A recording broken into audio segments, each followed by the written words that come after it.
Hi, I'm Tom Prager. I've had a long-standing interest in ultrasonography that even preceded my having white hair. While we're going to discuss B-scan and immersion biometry, the bulk of today's discussion, along with video vignettes and a still picture library, will cover the UBM, or ultrasonic biomicroscopy, or high-frequency ultrasound, and its usefulness as a diagnostic tool with a lot of clinical applications. With the UBM, you'll be able to look at very subtle details of the anterior segment. And also, when paired with the ClearScan cover, a single-use balloon-appearing accessory, you can look at lesions on the side of the eye, directly on the eye, back about 10 millimeters or so, as well as look at subtleties in the anterior chamber. This is an FDA-approved device, and it makes the old shell and gel technique obsolete, as well as providing advantages of sterility and comfort. I think the biggest use of UBM is going to be in the glaucoma patient, where you can visualize the angle, the scleral spur, and also structures back behind the iris, such as the ciliary body, to denote whether it's rotated or not. These will help in your treatment decisions. Inspections of posterior structures aren't possible with coherent light technology. The advantage of ultrasound is relatively inexpensive to buy these units. It's a fast setup, and you can look back behind the eye. So, I want you to consider using the UBM for sulcus-to-sulcus measurements, for implantable contact lenses, as well as for determining the presence of synechia, cysts, clefts, retinoschisis, and melanomas that may have invaded the ciliary body. We hope you enjoyed this video. Quantel Medical offers two types of UBM probes. There's the sealed 25 megahertz unit, which is filled with oil, in contrast to the 50 megahertz probe that must be filled with distilled water prior to use. Each of these units require a different fill method when using a ClearScan cover. Note that peer-reviewed literature shows that the sterile or sanitized ClearScan cover, which is pressurized, to be safer than the open shell, and referring to the shell and gel technique, prevents accidental probe contact with the cornea, and is more comfortable than the open shell technique. Further, the ClearScan is an FDA-approved device. With the 25 megahertz sealed transducer, the probe body has a parting line. In other words, two pieces of plastic joined together which must be sealed to prevent leakage of water from the ClearScan cover. A simple, flexible sheath is available that stretches over the probe body, covering the parting line. The sheath is tubular and fits tightly over this parting line at the lower aspect of the transducer. The no-cost sheath is durable and will last 6 months or a year, if not longer. When using a ClearScan cover with the 25 megahertz sealed probe, the bag can be filled with either tap or distilled water to the bottom of the ClearScan ivory ring, with the clear silicone seal facing upwards. It's very important in filling that the seal be facing up. In addition to providing a water bath separation between the cornea or the side of the eye and the probe tip, upon transducer insertion into the bag, it is now pressurized, minimizing the likelihood of the probe making direct contact with the eye. Note the ClearScan cover is a sterile or sanitized unit intended for single use. Prior to use with the 25 megahertz probe, a line is drawn on the side of the ClearScan cover with a magic marker. This permits accurate alignment with the white line on the probe. This will be very important for identifying image orientation correctly. The important point is to realize that whatever structure the white line faces appears on the right-hand side of the display screen. In other words, when examining the right eye, if the probe line is directed toward the nose, the right side of the screen will depict nasally located structures, and the left side of the screen will show temporal structures. Again, when filling the ClearScan cover, the silicone gasket is the insertion side and also functions as a release valve. This is critical when adjusting internal bag pressure, especially in the patient with low interocular pressure. In summary, the proper fill technique for the sealed probe does not necessarily require sterile water, but the bag should be about 75 to 80% full. It's recommended to pour water slowly into the bag, minimizing the formation of air bubbles. Align the white line on the side of the probe with the line on the ClearScan cover. Line marking is not necessary for the newest 50 MHz probe as the line has been moved upward for easy visualization. It just takes seconds to accomplish the fill and insertion steps. Appropriate bag pressure prevents denting of the cornea, an important point to remember because not every patient has the same interocular pressure. Changing bag pressure can be accomplished in several ways. For a correct probe insertion depth, inspect the side of the filled clear scan that has been affixed into the probe. A good starting point for examination is when you can just see the white line peeking out from under the ivory collar. The goal is to create a conical bullet shape to the bag, which is optimal. Overpressurizing will cause the tip to swell, making the examination more difficult, especially if the lid fissures are narrow and in patients with low intraocular pressure, causing corneal denting. The overpressurized and distended probe tip will prevent a complete sulcus-to-sulcus view. Recall that the inner silicone ring functions as a relief valve. Another way pressure can be quickly reduced is by holding the filled clear scan firmly with one hand and sharply pushing the probe to one side. You readily see the bag wrinkles after instantaneously expelling air from the bag, hence indicating a lowering of bag pressure. Also, the probe body can be pulled up slightly from the bag collar.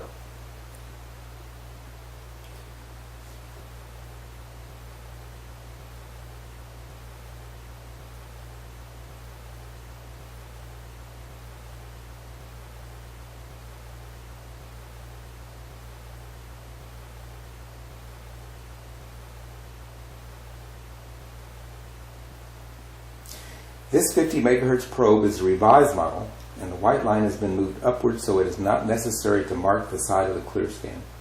If the bag appears bulbous and overpressurized, the conical bullet shape, which is optimal, can be achieved after reducing pressure by pushing the probe against the internal seal of the clear scan to expel water and air, or unscrewing a set screw on the side of the probe body to release excess water. If necessary, try pushing on the bag at the upper aspect near the ivory collar. Recall that the bag is sterile, so avoid touching the tip. Once you have achieved the optimal bag shape, replace the set screw. In performing UBM examinations, have the patient sitting up in the same orientation that the eye care specialist would examine the patient. This should overcome problems in measurement accuracy since ocular structures such as the iris and anterior chamber may be subject to gravitational changes when the patient reclines. Knowledge of probe orientation is necessary to correctly label your echograms. The white line on the side of the probe body indicates the direction of the linear movement of a motorized nub. For examining angles in the glaucoma patient, the line should always point toward the cornea regardless of clock hour. The image captured on the screen will always show the sclera on the left side of the screen and the anterior chamber on the right. When performing a sulcus-to-sulcus measurement, the probe line will face the nose for the right eye and the ear for the left eye. The resultant echogram will be in the same orientation as if you were directly viewing the patient's eye. Make sure that the clear scan is centered on the cornea and bag pressure is adjusted to allow complete corneal coverage. Patient fixation is important in the sulcus-to-sulcus examination. I use what is called the faux speculum method to maximally open the fissures. In the hand holding the probe, curl your last 3 fingers to pull down the lower lid. The thumb of the left hand pushes the upper lid up to the bony brow. For sulcus-to-sulcus ultrasounds, look carefully at the eye, making sure it is centered, and aim the conical bullet clear scan tip at the center of the pupil. It just takes seconds to obtain a perfect sulcus-to-sulcus scan. The image itself is smooth on the corneal surface, implying that the vector forces are even and spread over the first surface of the cornea.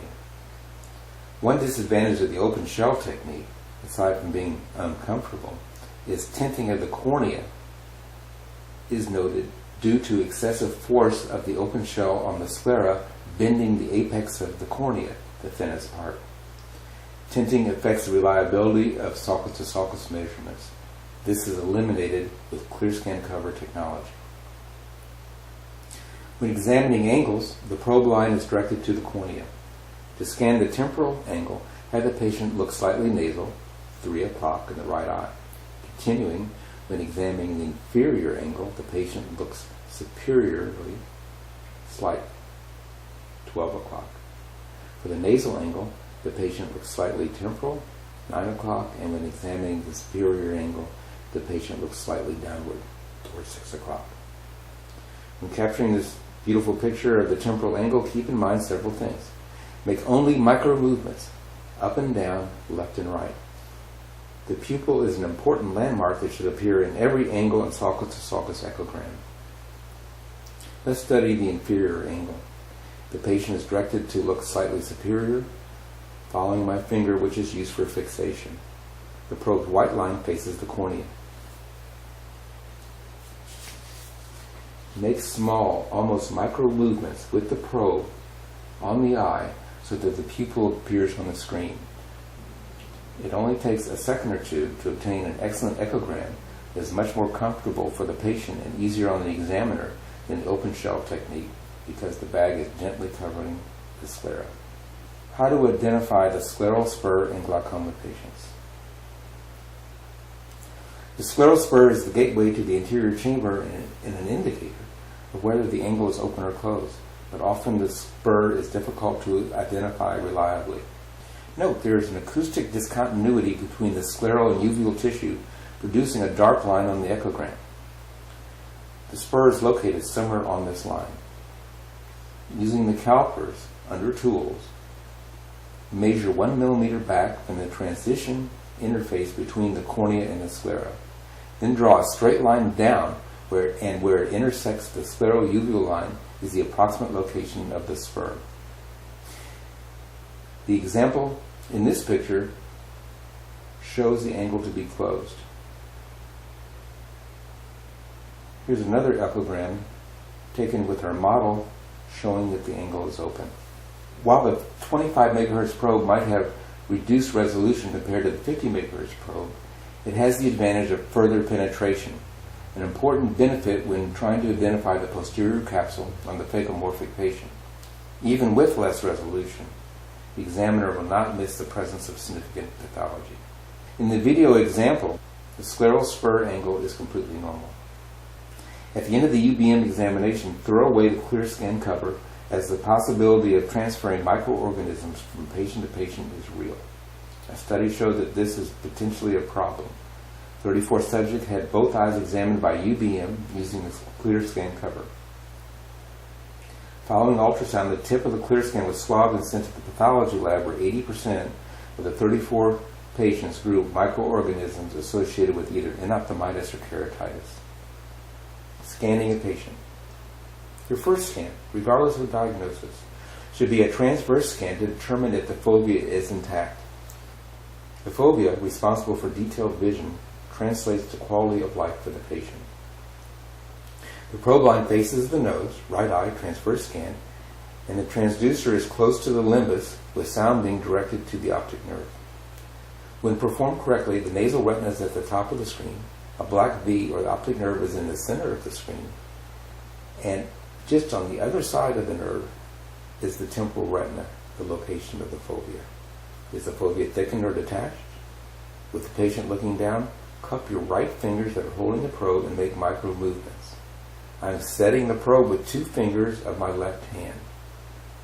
Generally, I drape the transducer cord over my shoulder so it doesn't end up in the patient's face.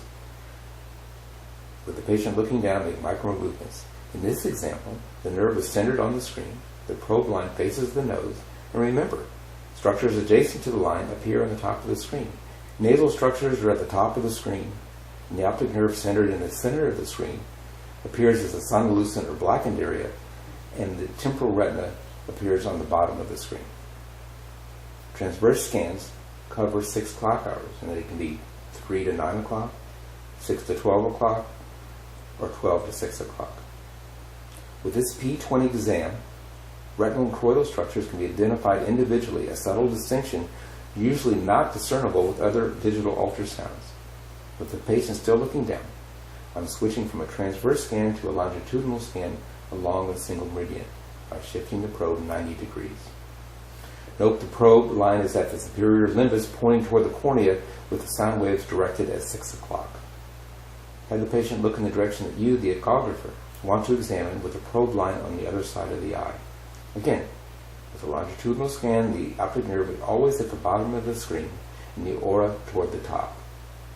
We can readily visualize retinal and choroidal layers with the P20 demonstrating its sensitivity. As you're examining, keep in mind that increasing or decreasing gain or sensitivity depends on the pathology you're investigating. For instance, for recent vitreous hemorrhage, endophthalmitis or posterior vitreal detachments increase the gain.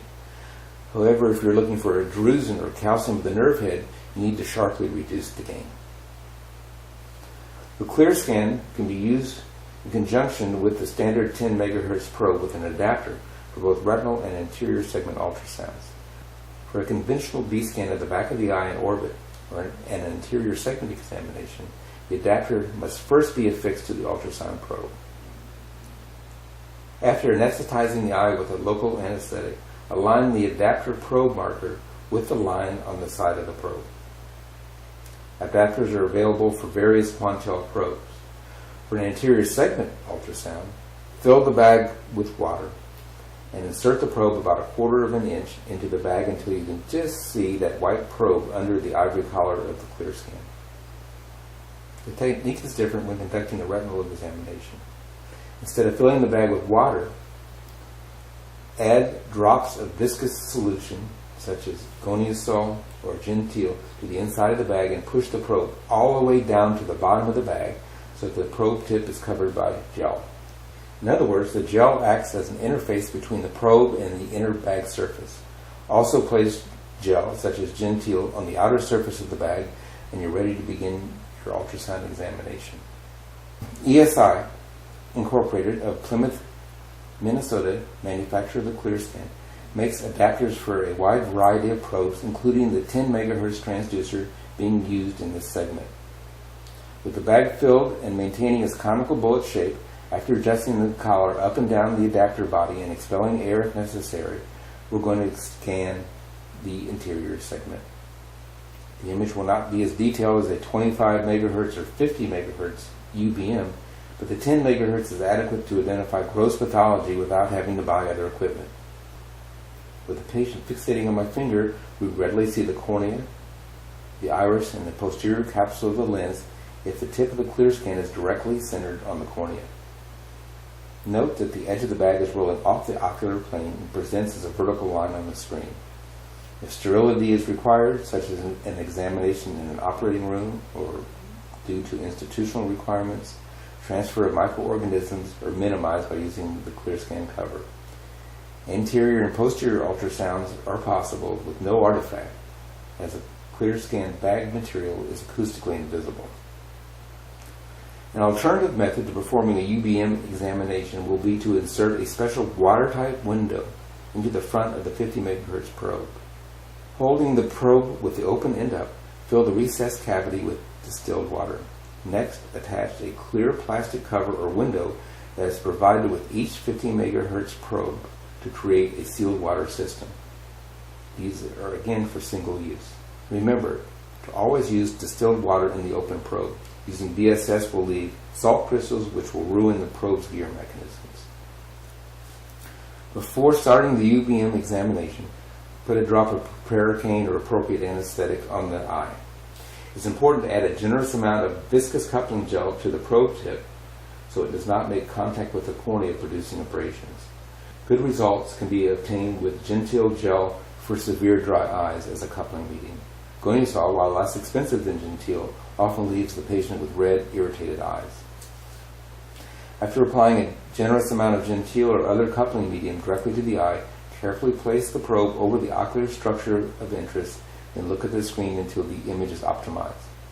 An echogram can be obtained on the side of the eye back from the anterior chamber 7 mm posterior. The fixed immersion shell has essentially replaced the awkward two-handed open shell method of biometry. Clinically, there's no difference between immersion biometry and coherent light methods of measuring axial length prior to cataract surgery. Fixed immersion biometry makes it easier to get on axis and obtain scans as an internal shelf positions the probe at the exact distance from the cornea as recommended by the manufacturer. Quantel provides a Prager shell, the only FDA-approved device, with each biometer. BSS will be infused through sterile tubing to create a water bath between the cornea and the probe tip. The tubing for single use is to prevent transfer of microorganisms from patient to patient. This particular tubing has a check valve, so there is no reflex of BSS back into the bottle. This is a cost-saving feature because a small bottle of BSS can be adequate for 3 to 5 patients. After each measurement, don't forget to soak the shell with probe attached and alcohol for at least 5 or 10 minutes to kill any residual bugs, and then discard the tubing. Attaching the tubing to the lure fitting on the side of the shell is very straightforward. The outer ring of the lure fitting tightens by turning to the right. Removing the used tubing requires a counterclockwise twist of the outer ring, and it's important to pull the ring back slightly to engage a set of teeth on the end of the tubing, then continue twisting until it is fully removed. Patient cooperation is paramount. Begin by applying topical anesthetic to each eye. A detailed explanation to the patient aids in creating a successful outcome. Obviously, if you just insert the shell in an uninformed patient, you will create a nervous individual who is reluctant to cooperate. Before I insert the immersion shell, I might lightly put my thumb over the eyelids, and if it flutters, I will leave my thumb in place for 15 to 20 seconds until the tremors disappear. Note that the tubing attached to the shell faces the ear. In other words, it's always on the temporal side of the face. On the left side, it's going to face the left ear, on the right side, the right ear. As a biometrist, I focus on keeping the rim of this hard plastic shell off the cornea. It's very easy to remove epithelial cells or microtoming the cornea such that it's going to be very irritating to the patient and take a while to heal, especially in the diabetic patient. I ask the patient to direct their gaze downward. Look at your feet. Look way, way, way down. Now, open both eyes and look up to the top of your head as I'm inserting the Prager shell. Note that my hand is resting on the forehead. I'm actually reducing the shell's downward force. Having minimal pressure on the eye will be appreciated by the patient. In the same vein, it's very instructional for you, the health professional performing this test, to have this procedure performed on you at least once or twice to experience what it's like from the patient's point of view. I'm going to move the Kleenex to the temporal side of the shell in case any water dribbles out. I'm filling the shell slowly to cover the bottom of the probe by squeezing the BSS bottle. Have the patient look straight forward and depress the foot switch. It just takes a few seconds to acquire 10 readings. That's the advantage of the fixed immersion shell technique. To remove the shell from the patient's eye, have the patient look up, look way, way up to the top of their head, gently pull down the lower lid and rotate the shell out away from the eye. Mop up any residual water, and this concludes the examination. Always measure both eyes, as they should be within 0.3 millimeters of one another. A 1 millimeter mistake results in a 3 diopter error. Inspect the acquired waveforms, make sure they are equal height, not stair-step, and that you see spikes behind the retina.